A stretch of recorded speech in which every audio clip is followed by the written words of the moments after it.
All right. Whoa. Let's move on to banks. Speaking of moral decay.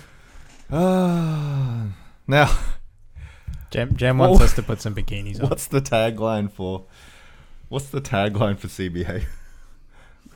Which bank? Which bank? Well, I'll tell you which bank. Which bank? So the Royal Commission is happening with the banks. I know this is all of you are starting to yawn because the Royal Commission is pretty boring. However, Royals. We love the Royals. We do they love just the got Royals. They just got married again. Amongst a lot of things, I mean, look, I work for a bank, just full disclosure. Boo. So I work for one of the big four. Boo. But I don't work for CBA. Boo. Yeah. Anyway, so CBA got handed down a massive fine a couple of days ago. The fine was for $700 million, which is the biggest fine ever handed down to any corporation in Australian history. It's a lot of quiche.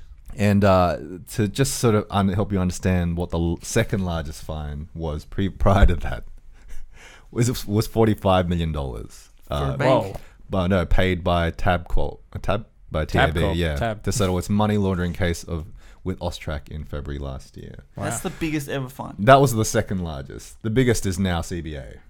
That's a big jump. Now, why did CBA get this fine? Well, there's a couple of things. One of them was that essentially there was a lot of fraud stuff going on. So some of the headlines In a bank? in a bank, I know. Wow.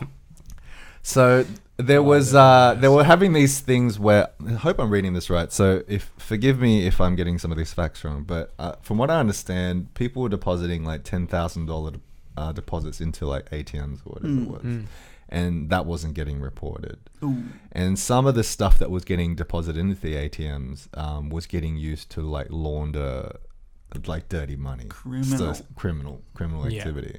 And so none of that was getting reported. There's a mandatory reporting rule for 10,000 and Yeah, over, and correct. their ATMs had a error. So even if like $20,000 wasn't Yeah, reported. I was gonna say Yeah. I could have thought it was more than that because I remember this story last year. Yeah. But it's like a stupid amount that should be reported. Yeah, so it was, and obviously they're trying to figure out who to point the finger at, because obviously they haven't quite figured out exactly who is to blame. But essentially CBA is getting stung with this massive fine for just like gross negligence on their behalf and not paying attention to this problem beforehand. How much was it, sorry?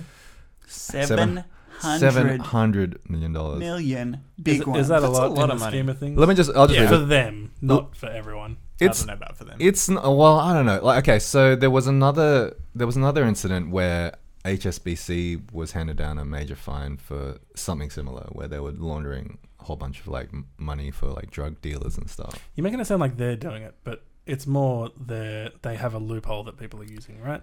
I don't think so. I think that's the question, right? Like, Right. is it, and there is definitely failure on the bank it seems like they could have been turning a blind eye to this sort of activity, Right. just so they could just get the money. Mhm. I was like, well, criminals got a bank somewhere, right? Anyway, so, It's true. so I'll just read this statement. The settlement includes an admission that the CBA failed to properly file more than 53,000 reports to Austrac over cash deposits of more than $10,000 in its ATMs. It also admitted that 149 suspicious matter reports were filed late or not at all, and owned up to failings in its risk management and ongoing monitoring of customers. So, their net income was $9.8 billion last year. I was looking that up also. so look, I want to stand up for the banks, obviously, because I work for one. Great. But Do you? it's pretty bad, though. Like, this looks pretty bad. Like, and I don't want to make excuses for. Does it look bad? It looks bad in the sense that it's like you want to trust that these organizations are doing the right thing, but then for them to be sort of just like, oh yeah, it's fine. We'll just launder some money. We'll screw over some people with financial advice or whatever, and then what do you charge some dead people some fees? Yeah, exactly. Or like skim off the dolomite. Actually, to be fair, CBA is doing all this. My bank's not doing this. I thought the Dolomite thing was they were making deposits to keep the accounts open. Right, that's it. Which Yeah, kept they giving them were fees. skimming coins off the top to It's like a basically giant keep pyramid the Dolomite counts Oh my god. above board, so they could get the bonuses for keeping the Dolomite accounts up to scratch. Is the consensus that this was negligence or they did it on purpose. They're trying to say that it was a coding error in the way that their ATMs functioned. So, So there should be a line in the software that goes, if over $10,000, Yeah. report to these guys. blame the computers. Blame the software engineers. Classic. Yeah, there's I didn't. I'll be honest, guys. I didn't quite understand all the details in this report. Great story. I thought it was, but I thought it was interesting. The banks got hand I down. think it's at the level of testing that they should have picked up on it. Even if a software engineer made a coding error. It is. Like, does our ATM do the thing that it definitely has to do? Nope. But I mean, it would only take one person to kind of go, hey, maybe we should have a look at this code, or maybe They're gonna have like a system that's rolled out with this much money going through it, this big a deal. Yeah. There will be a set of requirements that it has to pass all the testing to make sure that it's working. He right. knows this stuff. They should have had a test. Does it report stuff? That Yeah, so seems like it would be important. It seems, and that's where they've sort of gone. Well, this is completely negligent in terms of you've This clearly not paid attention to this at Yeah. all. It's very difficult to launder large amounts of money, right? Obviously, if you're making it that easy for criminals to do it, you've been helping them do bad things. That's right? what I'm saying. Criminals got to bank somewhere, bro. And like software engineers. So look, you're head of a bank. You've got software engineers, and your business is literally money. You're not gonna have software that isn't gone over with 10,000 fine-tooth combs to make sure that no money's falling through the cracks. And if it's falling through the cracks, you're bloody damn well sure they put it there on purpose. Especially if it's that big of a hole. That's quite an accusation. And for how accusation. What did he do with an axe? Accusation. Like if they didn't do it, it's like the dumbest thing any bank's ever done. Well, they'd rather be dumb than criminal. What? I don't know. I don't think that's the takeaway from the Royal Commission. Either way, it's like it's definitely it's dodgy.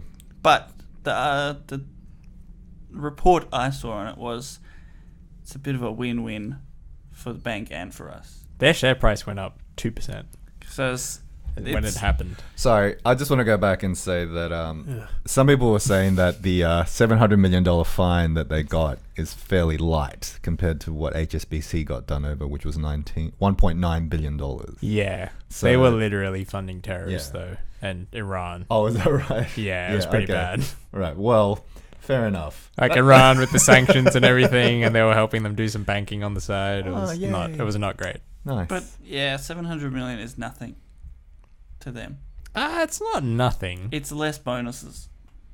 Yeah. Well, they'll probably just take it out of dividend or something. Actually, no, they wouldn't do that. Yeah, 'cause they'll be fine. Oh yeah, that's the problem with banks in general, though. There's so much money going through them that the people actually making decisions and actually doing the work never have any incentive to do the right thing. Because even if you pay a fine like this, it's probably not going to affect their paycheck at all. Oh, you mean they'll just do? They'll still give themselves the same pay. They'll just fix the books and then just like Because they decide how much they get. yeah. Like, the only people who suffer at the end are probably the shareholders, but their share price went up, so... Did I don't know. CBA share price go up? It went up 2% after the announcement that they were going to pay $700 million. No. So the market looked at that and went, that's better than the uncertainty Yeah. that we had been factoring in because we weren't sure how this would shake out. So I now see. that it's settled and closed, this company is now worth 2% more than it was I'll admit before. though, like it's not go. like I'm rushing to get my funds out of CBA. Hmm. Like the banking stuff still works. You bank with Oh, I CBA? I bank with CBA. Yeah, me too. Criminals. They got me with the dollar. Yeah, they did get me with the Dolomite too. Big drag. Let's take some comments to wrap it up. All right. CBA is the worst, says Ev. Of Thanks course, for the insight.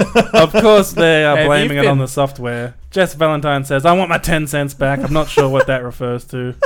Ellen says, "Even if the software was there, someone should be noticing." And Anush says, 27 years old and